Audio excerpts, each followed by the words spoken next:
Aleluia! Chegamos ao capítulo 27 do livro de Mateus. Estamos quase no final do livro de Mateus. Muita revelação. Os versículos 1 e 2 revelam que foram os líderes religiosos judeus que entregaram o Senhor Jesus a Pilatos.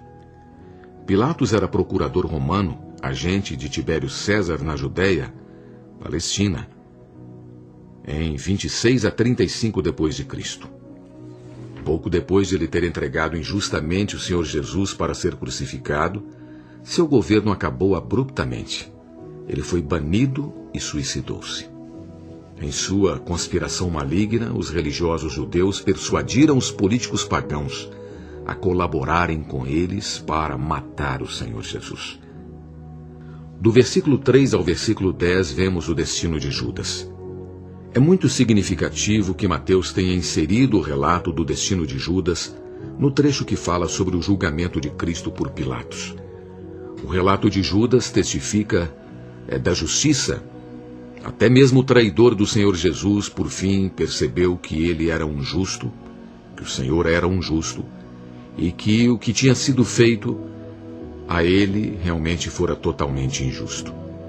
Numa tentativa de ser justo, ele jogou fora as 30 moedas de prata, pois sua consciência não permitiu conservá-las. Isso é justiça. Quando Judas devolveu o dinheiro, os líderes religiosos pareciam dizer: não podemos guardar esse dinheiro, o preço de sangue para o serviço de Deus.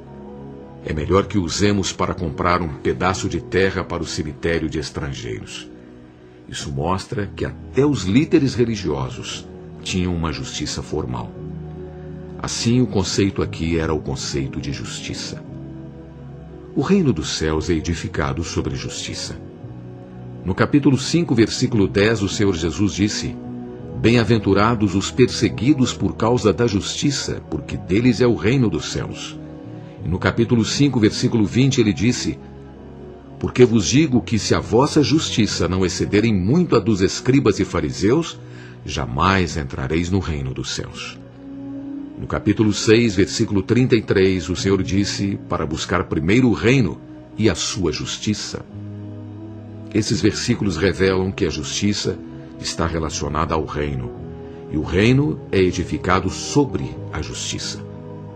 Precisamos ter clareza quanto a isso se vamos entrar nas profundezas do capítulo 27. Um capítulo muito importante. Na época em que Cristo foi crucificado, os judeus não tinham o direito legal de julgá-lo nem de sentenciá-lo.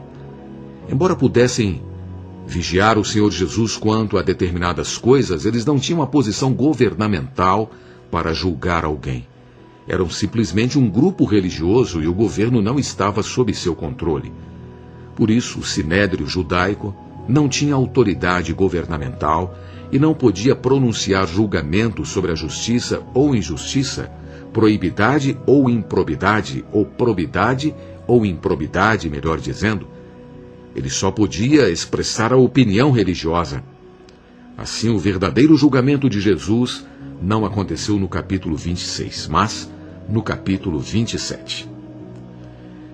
Em sua resposta a Pilatos, Jesus admitiu que era o rei dos judeus. Mas à acusação dos líderes judeus ele nada respondeu. Pilatos, o governador romano, tinha a posição para julgar a Cristo. Em princípio, ele deveria julgá-lo conforme a justiça. O reino dos céus é baseado na justiça, mas o capítulo 27 revela que o reino do mundo é absolutamente injusto. Esse capítulo permite um contraste entre a justiça e a injustiça.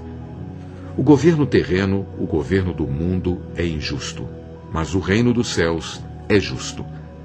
O Senhor Jesus esteve diante de Pilatos como o único justo, embora ele fosse condenado à morte pelo injusto governo do mundo. Mais tarde veremos que Cristo foi, na verdade, julgado e morto pelo Deus que é justo. Aparentemente, ele foi sentenciado à morte pelo injusto governo do mundo. Esta sentença foi injusta. Na verdade, ele foi condenado à morte por Deus. Esta sentença foi justa. O conceito aqui no capítulo 27 é mais profundo. No capítulo 26, vimos um contraste entre a vida que consegue ser para o reino e a vida que não consegue ser para o reino. Agora, no capítulo 27, temos um contraste entre a justiça e a injustiça. O significado no capítulo 27 é que ele mostra o contraste entre o reino do mundo e o reino dos céus. Do lado do reino do mundo, a injustiça. Do lado do reino dos céus, a justiça. Por um lado, Jesus foi sentenciado e condenado a morrer na cruz em injustiça. Por outro, ele foi sentenciado a morrer em justiça. Tanto justa como injustamente, Jesus foi crucificado. Ele foi erroneamente sentenciado pelo governo injusto do mundo. Ele era justo e inocente, como até seu traidor testificou. Pilatos também testificou que Cristo era um justo, até lavando as mãos para mostrar que ele não queria ser envolvido em qualquer injustiça. Como veremos, o Senhor foi sentenciado justamente porque ele foi sentenciado a morrer pelo Deus justo. Assim, o capítulo 27 é um capítulo concernente à injustiça e à justiça. Esse contraste mostra que o reino do mundo não pode permanecer. A razão de ele não poder permanecer é que ele não é edificado sobre justiça. No entanto, o reino dos céus, o reino de Deus, é totalmente justo. O reino de Deus é edificado sobre justiça porque Deus é justo. Por causa da injustiça do governo do reino deste mundo, Cristo foi erroneamente condenado a morrer. Não obstante, na verdade, ele foi justamente sentenciado a morrer pela justiça de Deus. Assim, nesse capítulo, existe uma demarcação entre a justiça de Deus e a injustiça do mundo. Conforme a lei romana, o Sinédrio agiu ilegalmente ao prender Cristo. Se Pilatos fosse justo, ele teria impedido o Sinédrio de fazer isso. Ele teria dito: vocês não têm o direito de fazer isso porque são apenas uma facção religiosa. Não podem prender pessoas e julgá-las. Isso é ilegal. Pilatos não disse isso porque era injusto e medroso. Temendo os líderes judeus, Pilatos agiu contra a lei romana, que era muito forte. O Império Romano foi famoso por sua lei. Mas apesar da lei ser forte, a execução da lei era fraca. Pilatos não foi justo, nem mesmo como Judas. Se o traidor do Senhor Jesus fosse capaz de dizer que havia vendido sangue inocente, o governador do reino deveria ter sido ainda mais justo. Não obstante Pilatos, o que fez? Pilatos lavou as mãos perante o Sinédrio, dizendo: estou inocente no sangue desse justo. Esta foi uma saída tímida e irresponsável de alguém medroso. O versículo 26 diz: então Pilatos lhe soltou Barrabás, e após haver açoitado a Jesus, entregou-o para ser crucificado. Quando Jesus estava diante de Pilatos, a mulher de Pilatos mandou dizer-lhe: não te envolvas com esse justo, porque hoje em sonho muito sofri por seu respeito. Esse sonho foi a soberania de Deus. A mulher de Pilatos não queria envolvido em uma situação injusta, em uma questão injusta. De acordo com sua consciência, Pilatos também sabia que Jesus era justo e que os judeus foram injustos ao prendê-lo. Ele também sabia que deveria libertar esse justo, mas ele tinha medo disso. Não é? Acostumado por ocasião da festa a libertar para a multidão um prisioneiro escolhido por ela, Pilatos então perguntou: qual dos dois quereis que eu vos solte? Responderam eles: Barrabás, Barrabás, soltem Barrabás. Barrabás era um criminoso extremamente pecador. Sem dúvida, Pilatos pretendia soltar Jesus e manter Barrabás, mas o povo queria que ele soltasse Barrabás e crucificasse Jesus. Pilatos parecia estar dizendo: vocês estão me pedindo para que solte o pior criminoso e crucifique o inocente? O versículo 23 diz: que mal fez ele? Perguntou Pilatos. Porém, cada vez clamavam mais forte: seja crucificado! Crucifica-o! Crucifica-o! Pilatos foi subjugado pelas vozes da multidão. A fim de aplacar sua consciência, ele mandou vir água, lavou as mãos perante o povo, dizendo: estou inocente do sangue desse justo. Fique o caso convosco. Então o povo respondeu e disse: algo terrível. Caia sobre nós o seu sangue e sobre nossos filhos. Versículo 25. Assim Pilatos então libertou a Barrabás, mas açoitou a Jesus e o entregou para ser crucificado. Que retrato de injustiça!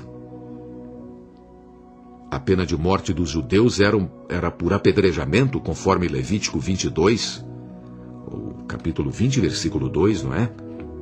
A crucificação era uma prática pagã, Esdras capítulo 6, versículo 11, adotada pelos romanos somente para a execução de escravos e criminosos atrozes. Crucificar o Senhor Jesus não foi apenas um cumprimento do Velho Testamento, mas também da própria palavra do Senhor sobre a maneira da sua morte, que não poderia ter sido cumprida por apedrejamento. Os versículos de 27 a 32 mostram como o Senhor Jesus foi escarnecido pelos soldados pagãos. Eles o despiram e lhe puseram um manto escarlate. E o versículo 29 diz: tecendo uma coroa de espinhos, puseram-lhe na cabeça e na mão direita um caniço, e ajoelhando-se diante dele, o escarneciam, dizendo: salve, Rei dos Judeus. Espinhos são símbolo da maldição. O Senhor Jesus se tornou maldição por nós na cruz. Gálatas 3,13. Após cuspirem no Senhor, bateram-lhe na cabeça, escarneceram dele, despiram-lhe o manto e vestiram-lhe com suas próprias vestes e o levaram para ser crucificado. O Senhor aqui, como Cordeiro Pascal, para ser crucificado por nossos pecados, foi levado como um cordeiro ao matadouro, cumprindo Isaías 53, 7 e 8. O versículo 32 diz: ao saírem, encontraram um sirineu chamado Simão, a quem obrigaram a carregar-lhe a cruz. Cirene era uma cidade colonial grega na África do Norte. Parece que Simão era um judeu sirineu. Os versículos 33 a 44 revelam como o Senhor foi escarnecido e morto pelos homens. O versículo 33 diz: e chegando a um lugar chamado Gólgota, que significa lugar da caveira, Gólgota é um nome hebraico que significa caveira. Sua equivalência no latim é Calvário, aportuguesado para Calvário, ou em latim Calvária, não é? Não significa um lugar de crânios de mortos, mas simplesmente caveira. O versículo 34 diz: deram-lhe de beber vinho com fel, mas ele, provando, não o quis beber. O vinho misturado com fel e também com mirra tinha a função de entorpecente, mas o Senhor não queria ficar anestesiado, entorpecido. Ele queria beber o cálice amargo completamente. Ele queria sorver esse cargo amargo por minha causa e por sua causa. O versículo 35 diz: depois de o crucificarem, repartiram entre si as suas vestes, tirando a sorte. O Senhor sofreu ao extremo a violação dos pecadores, cumprindo o Salmo 22, 18. Isso também desmascarou as trevas da política romana.